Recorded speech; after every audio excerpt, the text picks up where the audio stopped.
in lesson 8, austerity, or in Sanskrit it's called tapas. You like tapas? This is the opposite though. Tapas is Spanish side dishes that you eat while drinking delicious wine or sangria. However, tapas is kind of the opposite, because this is not Spanish, this is Sanskrit.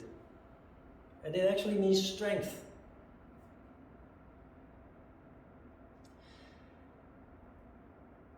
Every individual, every person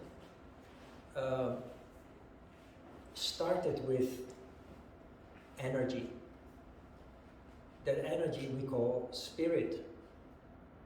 It is located in the 7th chakra, the crown chakra. That chakra functions only when there is sufficient energy available. Now, the story goes, not only in yoga but in all philosophies around the world, that we were energy first, without a physical body. We were spirit. The physical body came into being. We have explained this before, how there is harmony first. The harmony becomes disturbed, starts to undulate. The undulation becomes more and more stronger, more and more strong, until it starts manifesting from energy into gas, into liquid, into solid matter. Our physical body is the product of that. But we still have spirit, if only it has enough energy to function, to fuel the spirit. And this is kind of the dilemma that we have to deal with. We are kind of limited by this physical body. Our spirit is limited by this physical body, because this physical body has certain natural tendencies. It has a tendency to weaken if we do not maintain it, if we do not if we do not exercise, if we do not strengthen it. Our body, if we stop maintaining, our body will just naturally decline. If we move regularly, exercise regularly, our body will naturally gain a higher, a better condition. And condition equals energy. If the body is weak, our energy levels are very low. And there is no energy available to fuel the higher chakras where spirit is located and other higher or royal characteristics.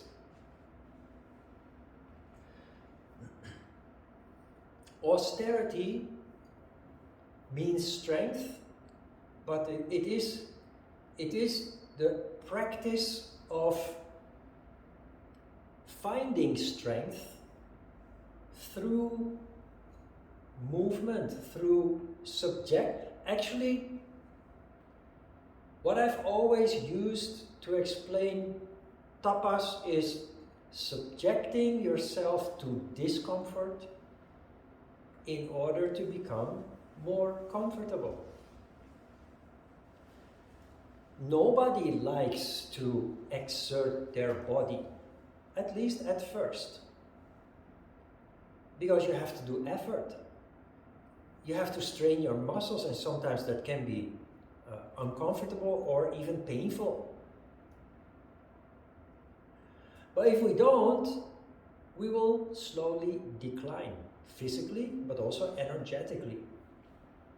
Now, the goal of yoga, of course, is to fuel higher consciousness, to awaken consciousness and to constantly expand that consciousness. And that's only possible with sufficient amounts of energy, which means we have to subject ourselves to discomfort in order to achieve that. Now, you already know from the workshop that there are ways to exercise. Exercise is always good. Everybody who exercises feels better.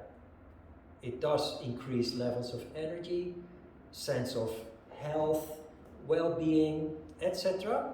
But energy rises only in large amounts if it's relatively harmonious, relatively sattvic. Well, if we exercise with lots of movement and straining our bodies and muscles and what have you, absolutely healthy. It's good for anybody. But we keep perpetuating the ups and downs. We keep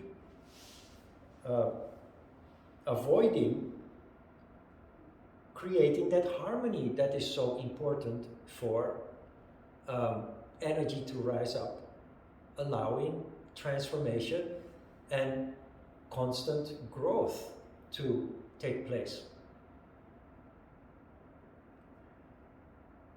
Austerity is using your body, and especially in the time that we live in, again, is a challenge.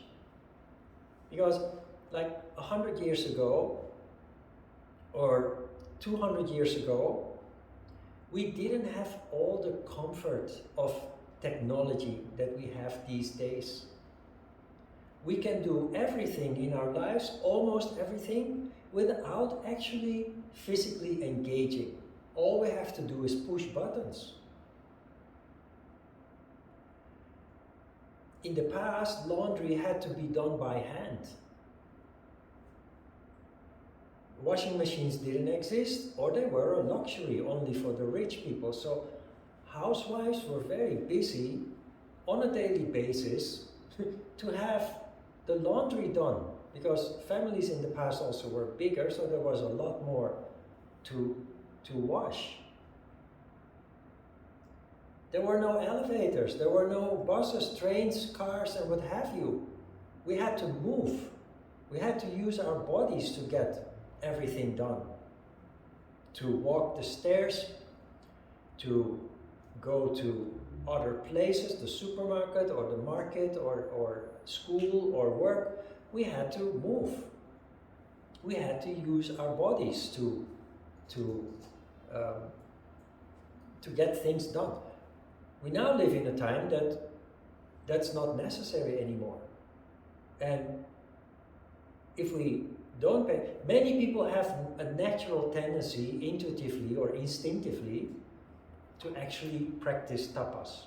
How? By taking a membership of a gym and go and exercise regularly. Or whenever you have time before or after work or in the weekend, you make a walk in the park or on the mountain, or you go swimming or cycling. You do something and it feels good. That is a form of tapas, but not in the way, of course, that we intend, because we want to practice tapas in a very measured way, and that is what this is about. And you already started doing that, because for us, in the first place, tapas is asana. When we do asana, we subject ourselves to discomfort. You noticed, especially with those poses where you bend one leg, and I tell you to bend your leg a little deeper, you notice it's quite uncomfortable.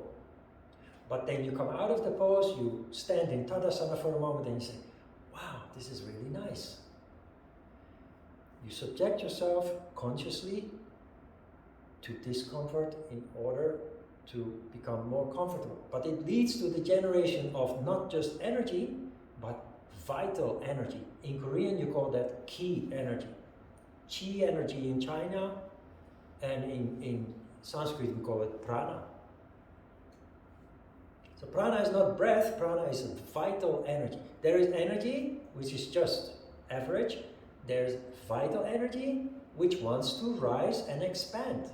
And that is the energy that we need for our spiritual goal. It is my experience, my own experience, but also from observation of fellow yoga students that I studied with in the past, and also, of course, students that I teach or have taught throughout the years, that the need for austerity comes naturally when people start practicing yoga. People become more conscious of their need for taking the bicycle to go to the supermarket instead of the car. They walk more on their way to work and back instead of taking the village bus or other means, taxi. People just naturally feel this need to move more.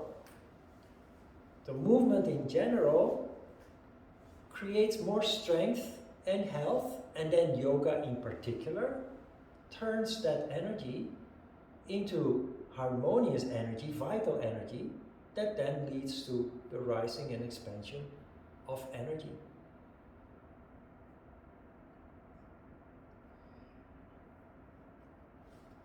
If you live on the second floor or the third floor of an apartment, take the stairs instead of the elevator. You know, I had yoga for 8 years. I had a yoga studio, first 2 and later 1, in one of the biggest gyms in Korea, 5,000 pyeong, 9 floors altogether with the golf range included. And there were people who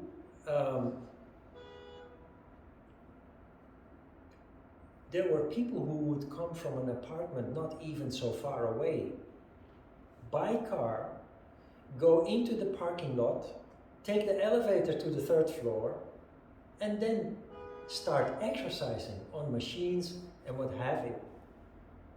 Working with weights, aerobic. But the thing is, they take the car to go there, while actually they could turn their trip to the gym into a warming up by walking the 500 or 700 meter from their apartment to the gym. They take the car. I know people that go around the 63 from Retentia, which is behind the gym. You go around the 63 building and you end up in the gym. It's a walk. If you take the shortcuts, it's a 300 meter walk. If you go around, which you have to by car, you can't take the shortcut, it's about 700 meters, 600-700 meters. People go from Retentia by car to the gym. They go into the basement, take the elevator to go up, to exercise. Tapas means that you just refuse to do such ridiculous kinds of things. And that you walk and use that as an opportunity to warm up, so that you're ready to exercise when you're there. At my apartment also, there are 24 flats, 24 domes.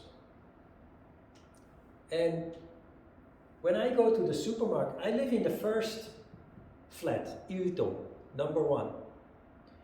And when I go to the supermarket, I walk to the other end of the apartment complex.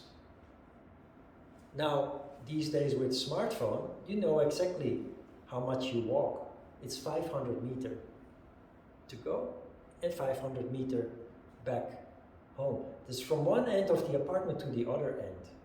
Where is this going? Well, I live in the first flat. In front of my flat, there are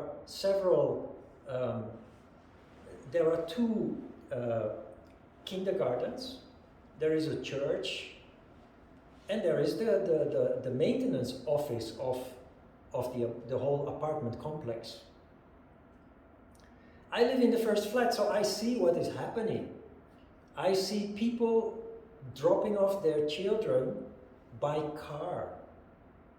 But you know, in Korean apartment, if you live in an apartment, you have a sticker on your window of the apartment that you live in, so that the guards know that you belong there. So I see on the windows of the parents that drop off their kids that they actually live within our apartment complex. That means no further than 500 meters away. It is a missed opportunity, not only for the parent, but also for the kid. The kid would be happy to walk or ride a bicycle to go to school or the kindergarten, especially if it's not farther away than 500 meters. People come to church in their big, luxurious cars, and I see the sticker of our apartment on it. I mean, if there is like a thunderstorm, I can imagine that you take a car even for a short trip to avoid getting wet. But on a normal day where the weather is good and what have you, it's a missed opportunity really to do some maintenance to yourself, but also to teach your children to take care of themselves, not to be lazy.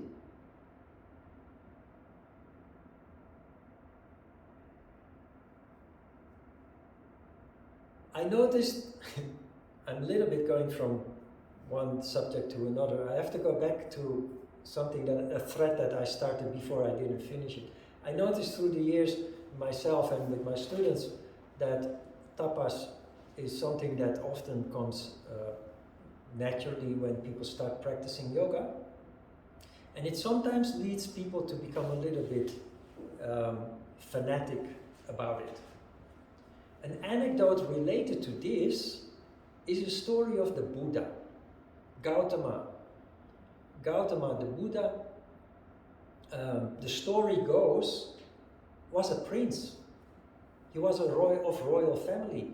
He was born in the luxury and the comfort of a palace.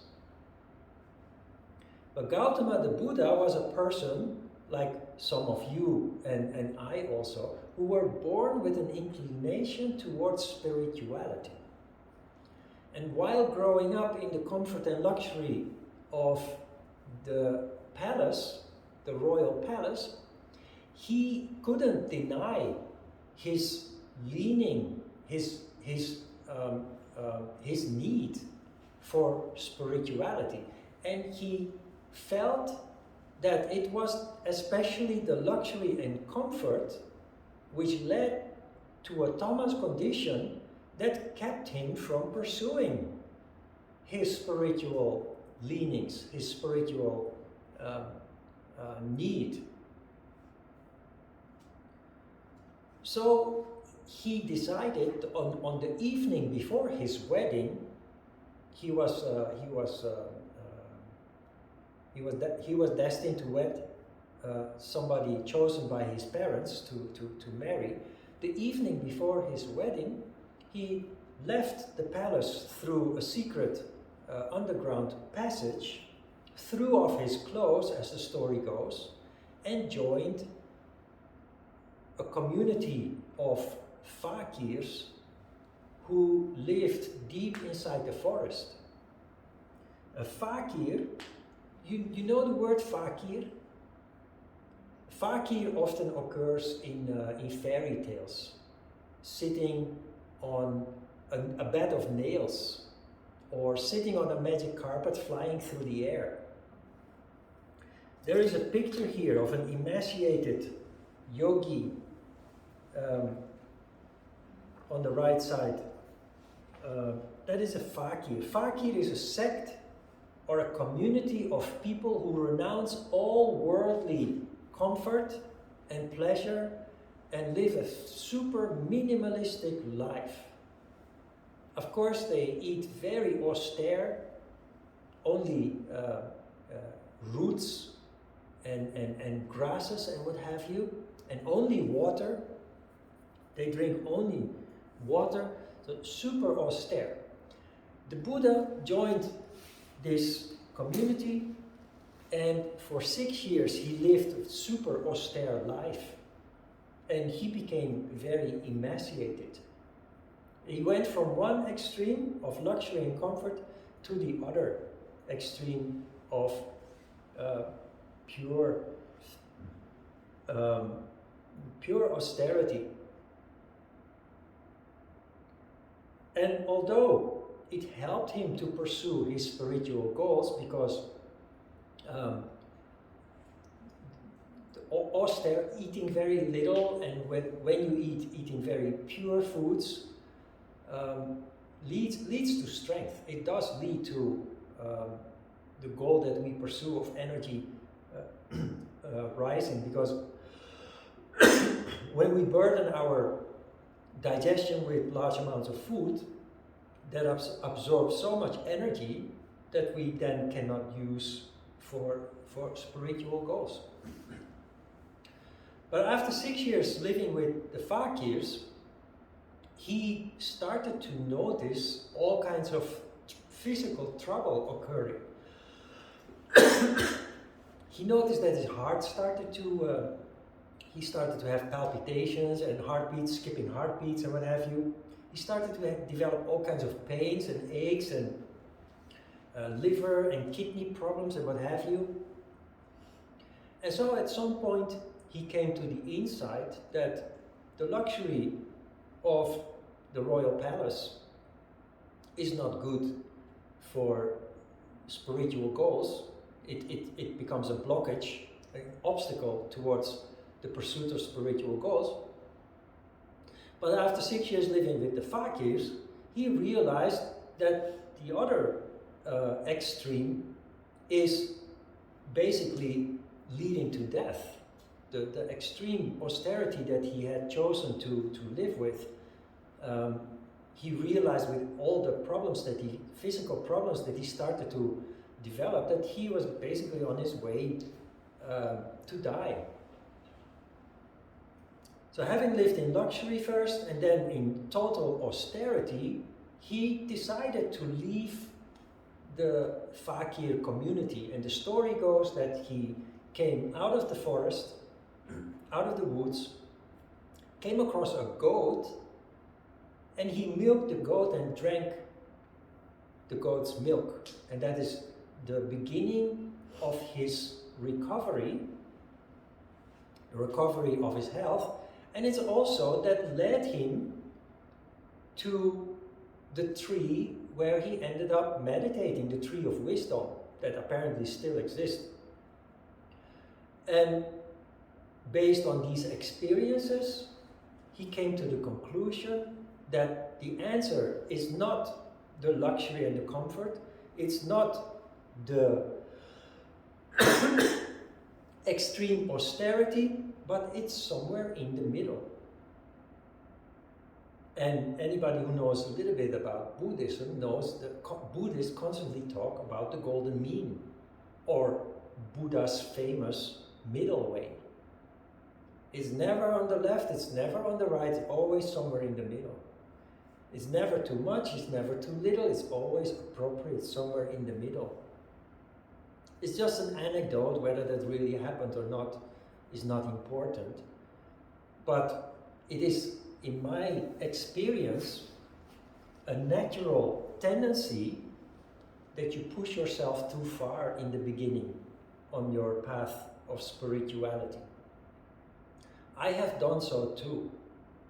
I was able to do pretzel poses in the past that I can't do anymore, simply because I was too slim, I was too emaciated. And that is not a good thing. It's unhealthy. I started to get kidney problems, liver problems, heart palpitations, and what have you. And doctors couldn't find anything. And the problem only got solved when I realized I needed to eat more.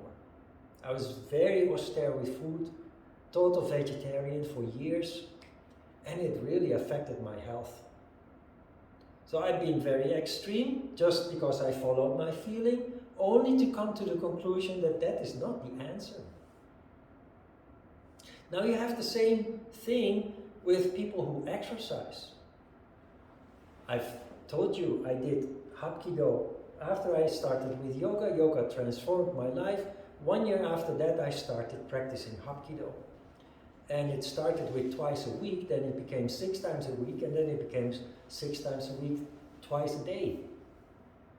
Very extreme. Apparently, I needed that to canalize the distorted energy from my past, but it was in fact very violent.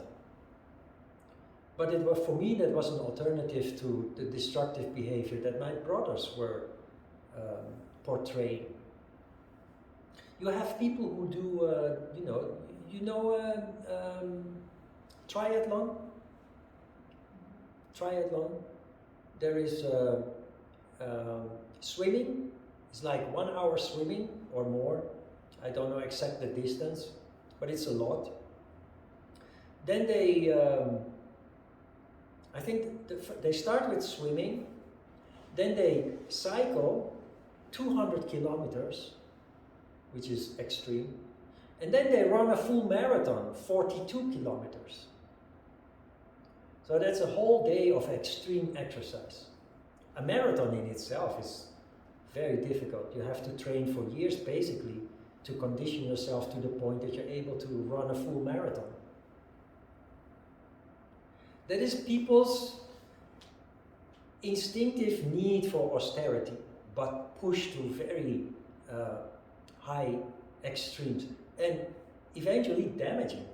I know people who have done these kind of things, and almost all of them have trouble with their hips, their lower back, their knees are damaged, irreparably damaged. Some even have had new hip, had a hip replacement, had a superficial artificial hip installed. Now triathlon is already super extreme. You have an extreme on steroids, that is Ironman triathlon. You ever heard of Ironman triathlon? It's a triathlon triple. So you swim 3 times the distance. You cycle 600 kilometers instead of 200, and you run 120 kilometers instead of 42. It's just mind-boggling. And for 2-3 days, people are just swimming, cycling, and running. And they are allowed to sleep, but just very short power naps of 5 minutes or so. It's just sometimes, if you need that, pursue that, but know that, realize that when you go too far, you can damage yourself permanently, and just know when it's time to stop. Sometimes, because of our circumstances, because of karma related to the past, we feel the need to do something extreme, but do it in a sensible way. Know when it's time to stop. Like the anecdote of the Buddha. He didn't feel good with the luxury and comfort of the palace, so he tried something else. That didn't feel good either. And then the light went on and he said, well, it's not this, it's not that, it's somewhere in the middle. And he ended up, that is of course anecdotal, symbolical, but he ended up being very happy with his mind in higher atmospheres, sitting under the tree, the laughing Buddha with a big belly, as you see in the picture of the previous contentment subject. Austerity is a mental thing very much, and you apply that already when you do asana. When you go to the gym, the trainers, if they guide you, or if you take PT classes, or you do group classes with other people together, guided by one teacher in front. In the gym, trainers always try to push you. They tell you to do more, and when you are not inclined to do more, they try to push you anyway. They tell you to grind your teeth, no pain, no gain, those kind of things, and they they want you to perform. They want you to improve, to get better. It's sometimes also a little bit of a personal thing for trainers to see the people that they guide to actually to get stronger and improve their condition. From a yoga perspective, that is of course violence. If we push ourselves, or even worse, if we push our students too far. But the attitude that we need as yogis is not the attitude of grinding your teeth and no pain, no gain, because that leads to an increase of the fluctuation between tamas and rajas. And it can lead to physical injuries like torn muscles or hurt joints and what have you. I said that austerity is also a mental thing, and what I mean with that is that it is about control of our attitude. How? By not going along with the energy that comes with subjecting ourselves to discomfort. When we subject ourselves to discomfort, we have a tendency to complain, or to grumble, or to resist. And what we try to do instead is to subject ourselves to discomfort consciously, because we know that it is good for us. And while we do so, we adopt an attitude of staying calm and controlled. So you don't hold your breath when you strain yourself. You don't grind your teeth when doing something hard. You try to stay calm and controlled while doing so. Why is this important? Because of energy circulation.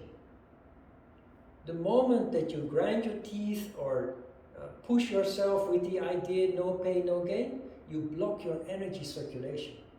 And that is exactly the opposite of what we try to achieve. So we subject ourselves to discomfort.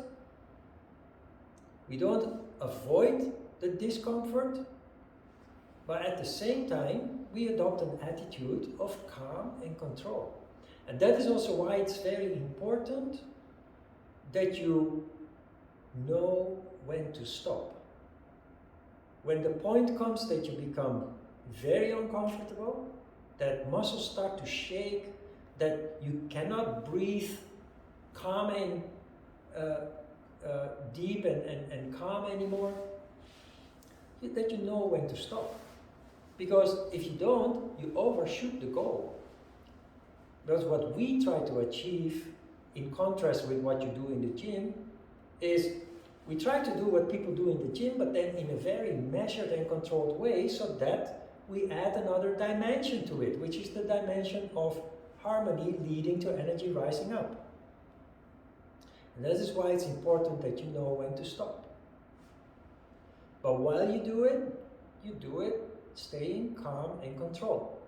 And the interesting part of this is that implementing this in the way that you do your exercises in your yoga practice naturally leads to this attitude integrating into daily life situations where you you expose yourself to the outside world, to other people's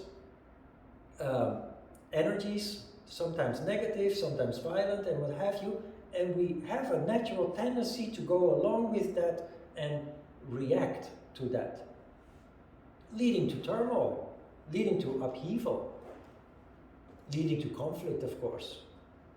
And the ability to stay calm and controlled while under strain, which you first do physically, but then in daily life, often it's mentally or psychologically, that will just save you a lot of suffering, agony. And it even allows you to avoid conflict where otherwise those conflicts would just naturally occur. So it has very deep implications, and it goes much further than just physical challenges, overcoming physical challenges.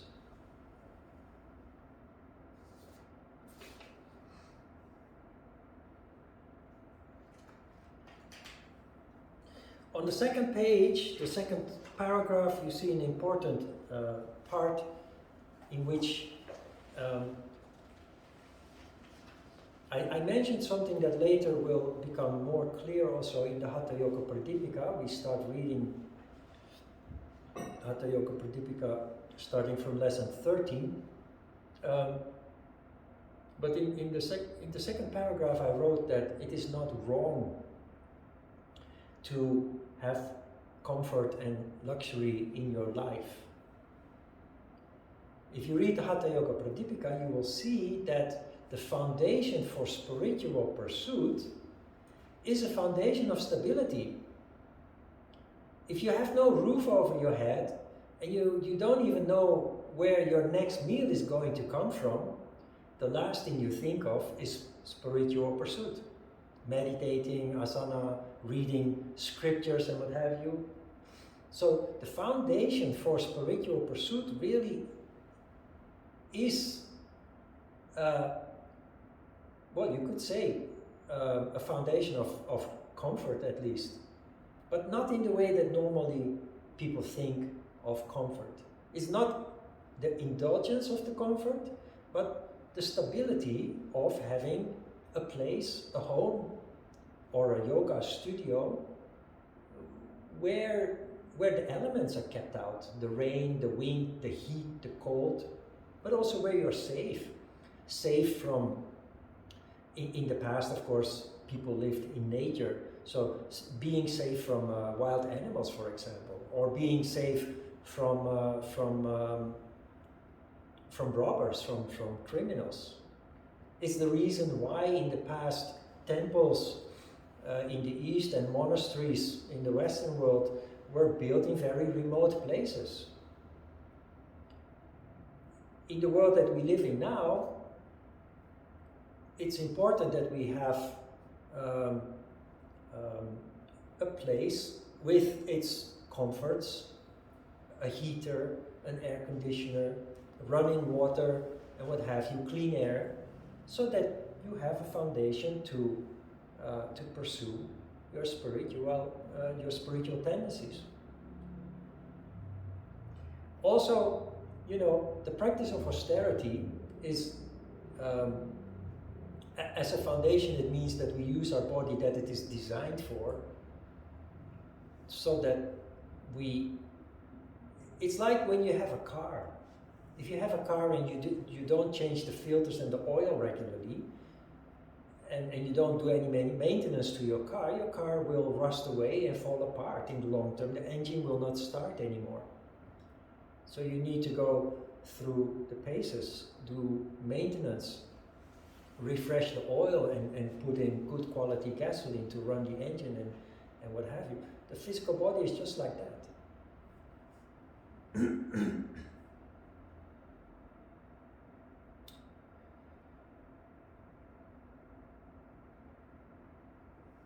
So,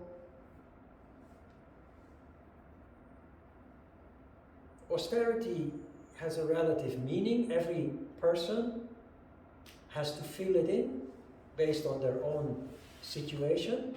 But the basic principle is that we need to do that maintenance, and everybody will just follow their own path and make adjustments when you come to the conclusion that either you're not doing enough, which you then will feel, or you're doing too much, which will also result in certain repercussions that will ask you or demand from you that you make some adjustments. You try to find the golden mean or the middle way, the sensible approach.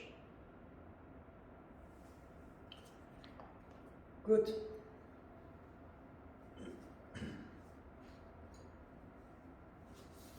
Questions?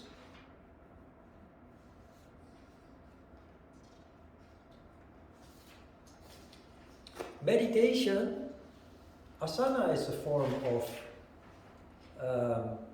Austerity, of course. Meditation also. It demands that you have the discipline to sit on your cushion and that you stay put. You say to yourself, before you sit down, you say to yourself, I'm going to meditate 15 minutes today. And this means also, austerity means that you do not allow yourself to get up after 5 minutes because your subconscious mind starts finding all kinds of excuses for not continuing to do what you promised yourself to do. Austerity is also reducing of thoughts, being austere with thoughts by concentrating on, in our case, nada, one-pointed focus, trying to eliminate the large amount of thoughts that we otherwise have floating around inside our heads. That's also austerity. Austerity with thoughts in your meditations. Good. Questions? All right, let's have a short break.